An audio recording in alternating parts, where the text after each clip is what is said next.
tere armsad, vaatame nädala sõnumit, kuigi juba on teisipäev käes, aga ikkagi vaatame, mis see nädal meile toob või mis teema tahab läbi tulla.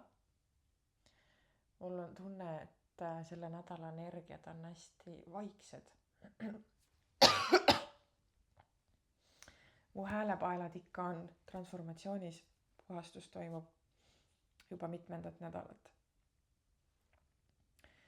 Nii et proovime selle sõnumi siin edastada ikkagi. Selle nädala sõnum, nagu ma ütlesin, energiat tunduvad ikkagi olevat üsna vaiksed. Et nagu välispidiselt suurt midagi ei toimu.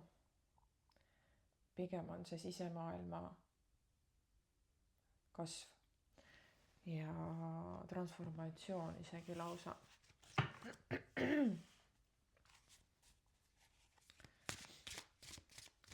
Valmistumine liikumiseks, sest nagu ma juba olen siin varasemalt öelnud, see aasta 2026 tuleb liikumise aasta. See tuleb paljude jaoks väga suur aasta. Aga vaatame, mis sõnum tahab läbi kaartide läbi tulla meile.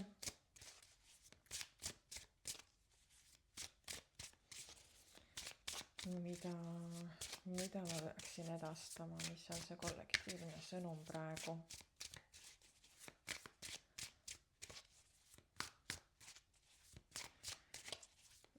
Või teema,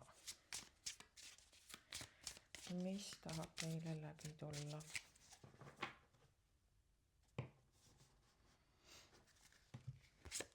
No nii.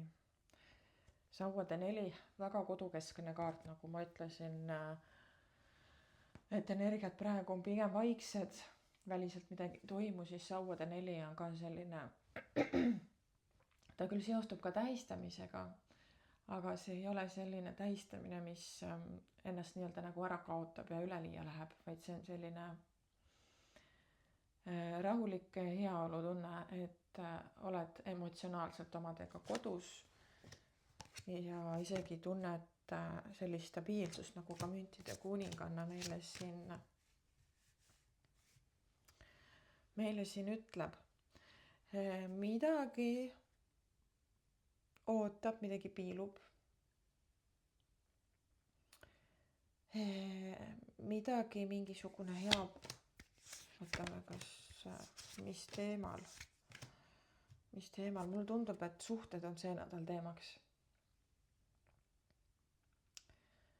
Suhted on see nädal teemaks.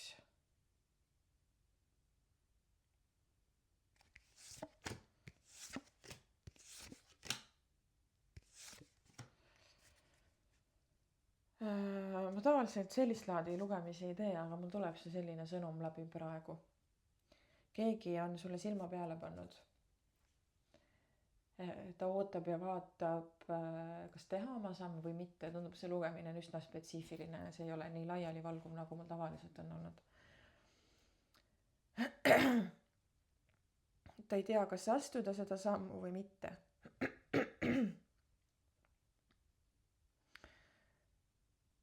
Ta nagu tahaks oma tunnetega sinu poole tulla, aga ta kardab lüüa saada. Ta kardab nagu, et neid tundeid ei võeta omaks. Kardab olla liiga haavatav või liiga nähtav sinu ees. Ja siis ta pendeldab oma selliste erinevate mõtete, erinevate valikute, erinevate versioonide vahel.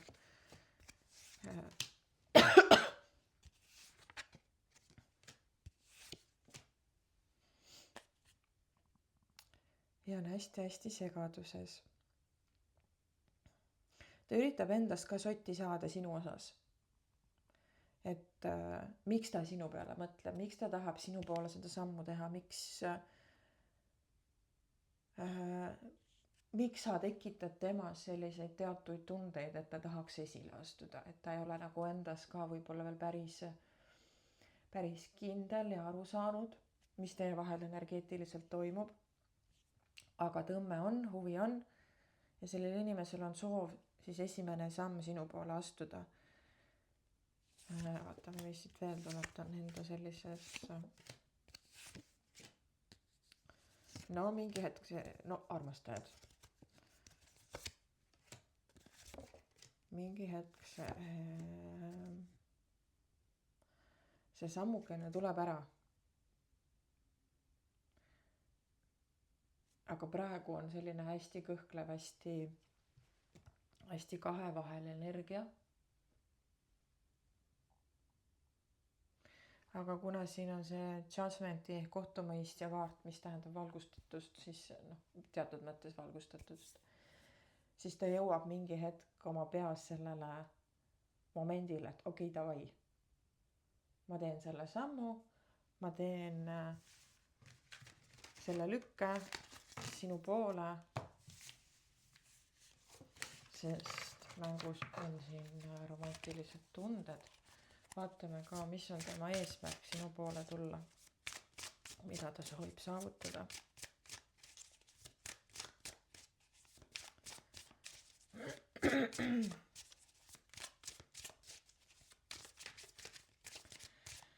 Mis on tema soov, mida ta soovib saavutada?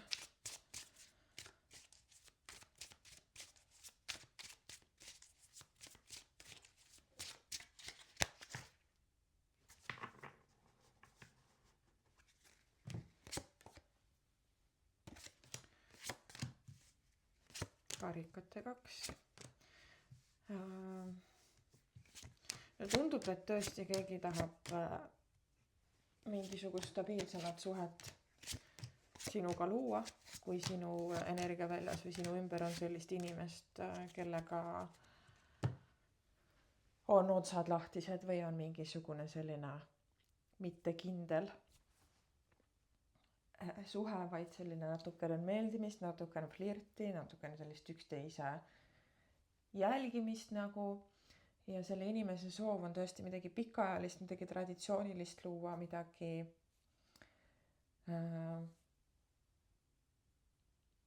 nii-öelda nagu hingetasandil luua. Praegune aasta on ka tegelikult ju hingesugulaste kokkutulemise või leidmise aasta, sellepärast et maa-aasta ju lammutas kõik illusoorsed suhted. Mis jääb alles, jääb tõeline suhe, eks ole, ja see mingi hetk peab ennast ära looma, kui sellele ruumi anda. Ja sellepärast nüüd see võimalik partneri potentsiaal piilubki ja tahab ennast nähtavaks teha, tahab ennast sulle märgatavaks teha, et ta on olemas ja et ta tunneb sidet mitte lihtsalt meeldimise ja huvi tasandil, nii nagu enamus suhted on üles loodud, et on selline tõmbe või iha tasandil, aga mitte hingelise ühenduse tasandil. Et sellised suhted, ma südamest loodan, et mu tunnetus ja nägemused ei valeta, aga et sellisel tasandil suhted hakkavad järjest rohkem looma, sest inimesed muutuvad järjest rohkem endast teadlikuks. Ja paari suhte harmoonia ja õitsengu eelduseks on see, et inimene on iseendaga tegelenud piisavalt, see, et suhe õitseks, ei pea suhtega otseselt tegelema, alustama peab iseendaga tegelemisest, et sa esiteks juba valid enda kõrvale selle õige partneri, kellega ei ole karmapeegeldusi, eks ole. Ja nüüd need hakkavad ennast looma, sest oi, kui palju me oleme 2 aastaga siin karmat puhastanud ja lammutanud. Ja saab hakata looma tõeliselt hingetasandil suhted, mis tõesti kuskile viivad hingelisse täiusesse ka. Et ei ole ainult tühipaljas, paneme leivad ühte kappi, hakkame pere mängima, vaid loome ka hingetasandil midagi. Tunneme ka hingetasandil midagi. Aga see on selline, see energia ei ole selline tormakas, mida ma siin näen, see on hästi rahulik, nagu ma ka enne seletasin, et hästi kahtlev. Kas teha nii või teha naa, äkki mitte üldse teha, kas natukene proovida, kas palju proovida ja nii edasi. Aga kui see energia saab nüüd nii-öelda lahti, see samm saab astutud, siis ma ka ei näe praegu seda sellist tulist tormilist armastust, vaid see on selline rahulik ja stabiilne, mis kulgeb üsna sellises turvalises, kuidas ma ütlen, vaibis. Et öeldakse, võib-olla sa oled ka kuulnud sellist väljendust, et see sinu inimene, sa tunned ta ära sellega, et sa tunned enda sees rahu. Öeldakse ju, et kui sa oled armunud, siis sul on liblikad kõhus, aga kui need liblikad tekitavad sinus ärevust ja rahutust, mida tihti me armudes ka tunneme, süda läheb pahaks, on ju, siis isu kaob, võib-olla kõik nii ei tunne. Aga see on keha märguanne, et see inimene ei ole sinu jaoks, keha ju tõrjub välja midagi, keha annab sulle aistingu, keha annab sulle signaali, et kuule, come on, see inimene ei ole sulle normaalne, sest sul on süda paha, sul tuleb ärevus üles, sul süda puperdab. Et inimesed ajavad selle segi nii-öelda nende liblika tundega, mis siia kõhtu tekivad, kui me armume. Ja kui me armume, siis see liblikate tunne peaks olema südames, et sa tunned südame avardumist. Mitte sul lihtsalt ei lähe süda pahaks ja sa ei tunne ärevust, vaid sa tunned oma südame tasandil seda ühendust, sa tunned selle ära, kui sa oled selles hetkes, sa saad aru vahest. Ja et üldiselt see tõeline armastus tekitab sinust turvatunde. Ma ei räägi siin kaksikleegi suhtest, kaksikleegi suhe on hoopis midagi teistsugust. Ja neid ei saa siin praegu võrrelda. Kaksikleegi suhe on püha armastus, see on katalüsaator ja seal ei ole rahuga mitte mingisugust pistmist. See paiskab ülepeakaela täiesti transformatsiooni. Et hingesugulase suhe pigem on selline turvalisem. Vot nii. Aga ikkagi ma tahaks näha ka rohkem üldisemaid energiaid. Mulle sellised sõnumid tunduvad kuidagi liiga kitsad. Vaatame, kas sõnumikaart meile ka siin selleks nädalaks midagi ütleb.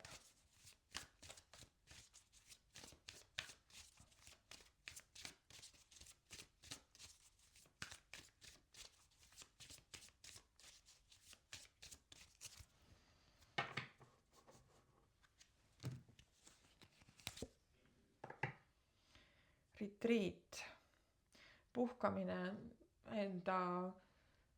enda taastamine. Retriit on nagu selline, ma isegi seostuks puhkusega, taastamisega, uuesti enda nii-öelda nagu tagasitoomine, kui on liiga palju olnud erinevaid sündmusi, siis retriit minu jaoks on see, mis toob nagu sind enda juurde tagasi, toob keskmesse tagasi. Leegid, transformatsioon, rääkides kaksikleekidest.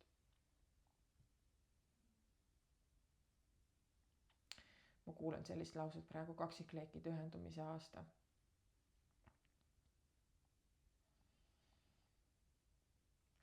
Sest rääkides leekidest ja transformatsioonist, siis kaksikleek on üks korralik transformatsioon. Kaksikleegi suhe siis nii-öelda. Aga see seostub mulle praegu ka fööniksina tuhast tõusmisega. Seostub väga selle retriidiga, iseenda juurde tagasi tulemisega, iseenda leidmisega ja endale sellise hoolitseva aja pakkumine, kus keha ja meel saavad lõdvestuda ja läbi selle sa saad vastu võtta oma transformatsiooni nii-öelda tuhast tõusta, et sa oled ennast kogunud, sa oled oma jõu tagasi ammutanud ja sa saad hakata transformeeruma ja sa saad tõusta tuhast uuesti.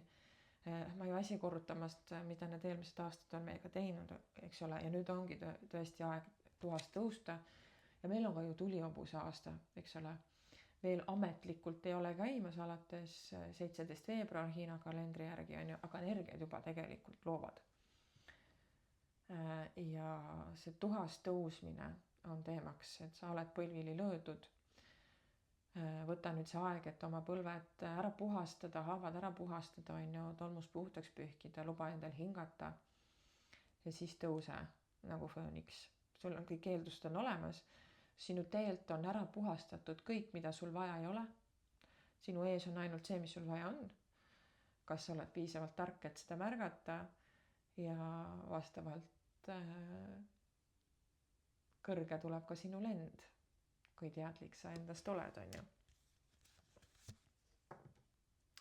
Astu esimene samm, sisemine teadmine, sisemine tarkus, sisemine kõrgem teadlikkus, astu esimene samm ja kui sina oled see inimene, kes on see piiluja, kellest ma siin video alguses rääkisin, kas teha see samm selle inimese poole, kas teha ennast märgatavaks, siis take the first step. Sa ei pea tegema suurt sammu, sa ei pea kohe andma märku, et paneme leivad ühte kappi ja hakkame abielluma, vaid piisab ka ühest, hei, kuidas läheb, mis sa teinud oled. Selline vaikne ukse avamine, nägemine, mis energias see teine inimene üldse on ja kas ta suudab sind praegu vastu võtta, kas tema on selles kohas.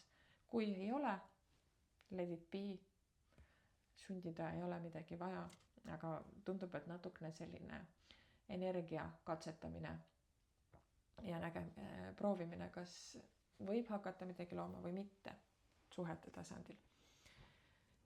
Rääkides siin ka sellest tuhast tõusmisest, siis ära jää sinna tuha sisse liiga kauaks. Ära jää ootama, et keegi tõmbab sind sealt tuhasest välja või keegi näitab sulle, kuidas lennata. Usu mind, teistel on tegemist küllaga, et ise lendama õppida. Ja igalühel on oma lennutee, igalühel on oma tiivad, igaühe tiivad töötavad omamoodi, omamoodi eeldustega ja omamoodi toiduga nii-öelda ülekantud tähenduses, eks ole, vaimutoiduga. Ja kui sa hakkad ootama, et see teine päästja kuidagi väline päästja siis sulle ette näitab, kuidas lennata, siis sa hakkad tema rada lendama.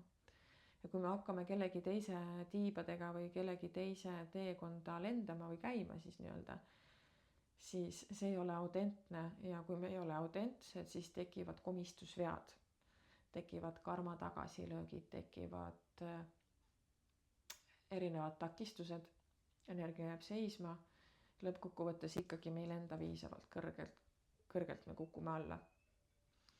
Seega, õpi ise oma tiibu tundma, õpi ise oma teed tundma, õpi ise ennast tundma, nagu ma ütlesin, sinu ees juba on kõik olemas, mida sul vaja on. Lihtsalt take the first step, hakka kuskilt pihta, hakka kuskilt katsetama, hakka lihtsalt ennast suunama.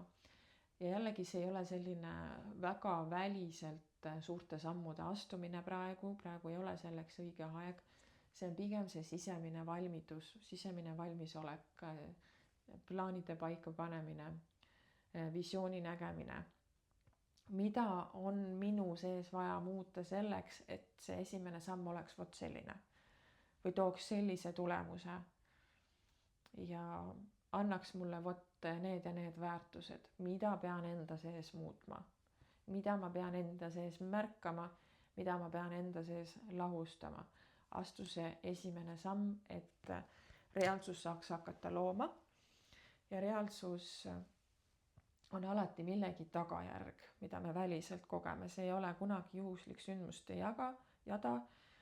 Väline reaalsus ei loo ennast kunagi tühjast kohast ise. Väline reaalsus on reaktiivne väli, mis loob ennast läbi selle, mis meie sees on, mida me seest välja peegeldame, eks ole. Sest meis on looja essents. Välisel reaalsuses looja essentsi ei ole. Meis on elujõu energia ja sellepärast olemegi meie loojad. Ja kui midagi väliselt ei meeldi, kui sa tahad midagi väliselt muuta, midagi paremaks luua, siis tuleb alustada siit looja tasandilt, on ju? Algkoodi tasandilt, sina oledki algkood, sina oledki blueprint. ja alustada selle tasandi häälestamisest. Ma tahaks öelda muutmine, võib-olla kõlab liiga valesti. Häälestamine, õige häälestatus, õige kood. Et see väline reaalsus saaks reageerida vastavalt. Ja mitte sulle enam nii-öelda karmalööke tagasi anda peegeldustena, vaid olla väljendus, loov väljendus, sinu väljendus. Ja see väljendus saab hakata väliselt välja paistma pigem kevadel. Praegu ongi see häälestus, koodi häälestamine, see kood oled sina, nagu ma ütlesin. Ja see häälestus hakkab välja paistma kevadel, siis kui loodus, kes on ka looja energiast tulnud, eks ole, looduses on ka ju tohutult elujõu energiat ja kui see annab ka selle õitsengu külluse paugu nii-öelda, ka siis lähme meie õide ja siis on välise loomise aeg, siis on see aeg, et me hakkame seespoolt välja andma ja hakkame suuremaid samme astuma. Et praegu on see sisemine häälestumise aeg, nagu ma olen siin mitu videot juba rääkinud ja siin põhja all on kaart, mida ma mäletan eelmine aasta. Tõmbasin hästi tihti sõnavägi. See, mida sa sõnadena välja annad, see loob ennast, sest sõnadel on, meie aju tõlgendab sõnu tähenduseks, aga tegelikult see, mis siit suust välja tuleb, on sagedus ja vibratsioon, see on lihtsalt mingisugune heli, eks ole, ja meie mõistus, meie aju dekodeerib selle sõnaks ja mis siis on, millel on sisse õpitud tähendus. Aga kui sa nüüd mõtled, et sagedus ja vibratsioon on need, mis loovad, eks ole, need, mis annavad mingisugusele asjale väärtuse, ja kuidas ma ütlen, selle tuuma või siis jõu. Ja kui need sõnad, mis sinu seest välja tulevad, kannavad vastavat sagedust, siis see tähendab ka seda, et see sagedus loob ennast meie ümber. Ja seepärast tuleb olla hästi tähelepanelik, mida sa suust välja ütled. Mis energiaga sa seda välja ütled, kas kadedusega, vihaga, armastusega, hoolimisega, mõistmisega, andestamisega, aktsepteerimisega, tõrjumisega, mis iganes, mis on selle sõna taustasagedus seal. See on hästi-hästi oluline. Mitte ainult, mida sa välja ütled, vaid mida sa ka iseendale sisekõnena ütled. Sest see on ju see, mis loob sinu sisemist tasandit, millega sa lood seda välist, millele väline reageerib, nagu ma enne seletasin, on ju, see sõltub sinu sisekõnest. Samuti tulles nüüd tagasi siia suhte teemasse, et need sõnad, mida sa tahad välja öelda ja teisele võib-olla märgatavaks teha, arusaadavaks teha, siis neid sõnu tuleb valida hästi hoolega. Et need sõnad peaks, ma näen nagu sellist energiat, et need sõnad on hästi sellised, mitte liiga julged, mitte liiga suured, vaid nagu ma ütlesin ka, et see energia peab olema natukene nagu kompiv, katsetav, ei ole selline pea ees sisse. Kombin, katsetan, õrnad, tundlikud sõnad, teadlikud sõnad. Mis ei raputa liiga palju. Sest praegu on selline rahunemise ja taastamise aeg, ei ole vaja raputusi. Retriidi aeg on praegu. Korraks tahan selle retriidi tähendust täpsemalt ka vaadata, mis ta siin ütleb. Suhtle loodusega, ole natukene üksinda. See kaart natukene hoiatab selle eest ka, et igaühega ei ole vaja suhelda, igaühele ei ole vaja anda oma energiat, eriti kui me räägime siin sellest loomeprotsessist, eks ole, sa oled kasvamas, sa oled häälestumas, sa oled valmistumas astuma suurt sammu ja sellepärast on ka hästi oluline teadvustada endale, et keda ja mida sa oma energia välja lased. Sest kõik ju mõjutab. Ja tuleb olla nendest mõjutustest hästi-hästi teadlik, et sinu selline häälestatus ei saaks mõjutatud valedest arvamustest, valedest inimestest, valedest soovidest. Ja et sa ei kukuks tagasi sellisesse kohta, et olla teistele mugav või kohusetundest midagi luua ja endast anda, vaid et kõik see, mida sa annad, tuleb sinu puhtast tasandist ja sinu puhtast soovist. Mitte eesmärgist meeldida, mitte eesmärgist kohta kätte näidata, mitte eesmärgist mitte liialt tüli teha, vaid tõesti sinu algne essents tahab välja paista. Aga selleks on vaja praegu natukene nagu sellest veel paremat sotti saada. Võt nii. Selline sõnumikene siia nädalasse. Ole tubli ja tšau.